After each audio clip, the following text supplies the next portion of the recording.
पे भिक्षा मांगे बनी। आप देख रहे हैं राष्ट्र की खबर। प्रधानमंत्री नरेंद्र मोदी के आह्वान पर भाजपा नेता सह प्रख्यात समाज सेवी दिनेश अग्रवाल अपनी टीम के साथ लगातार स्वच्छता अभियान चला रहे हैं।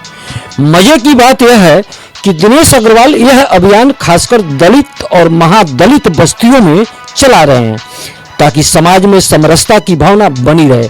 साथ ही अन्य लोग भी इससे प्रेरित होकर अपने पास पड़ोस की मलिन बस्तियों और मंदिरों की साफ सफाई कर स्वच्छता अभियान को सफल बना सकें।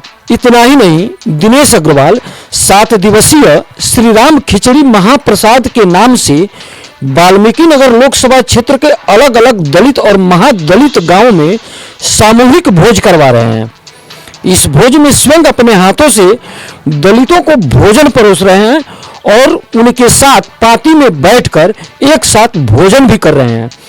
अपने इस यात्रा में दिनेश अग्रवाल एक एक घर में जाकर लोगों को अयोध्या धाम स्थित नवनिर्मित श्री राम मंदिर में प्रभु श्री राम की मूर्ति स्थापित और प्राण प्रतिष्ठा के शुभ अवसर पर 22 जनवरी सोमवार को घर घर यथासंभव दीप जलाने के लिए जन जन को प्रेरित भी कर रहे हैं।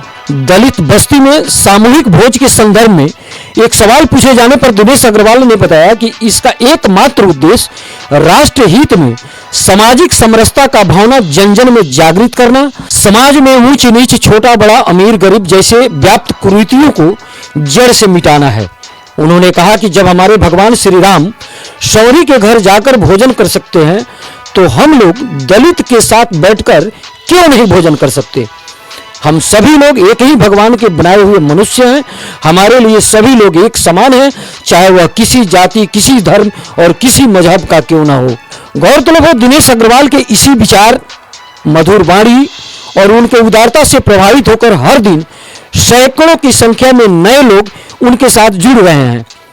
लोगों को दिनेश अग्रवाल से वाल्मीकि नगर क्षेत्र की चौमुखी विकास की उम्मीद जो दिख रही है। दिनेश अग्रवाल सभी जानते हैं कि 22 जनवरी को भगवान श्री राम जो गर्भगृह में विराजमान है और उनकी प्राण प्रतिष्ठा का जो दिन है, नरेंद्र मोदी जी के आह्वान पे हम लोग लगातार चंपारण के हर क्षेत्र में जाकर जो गरीब परिवार है, जो आदिवासी परिवार है, जो दलित परिवार है, वहां जाकर राम का निमंत्रण पत्र दे रहे हैं।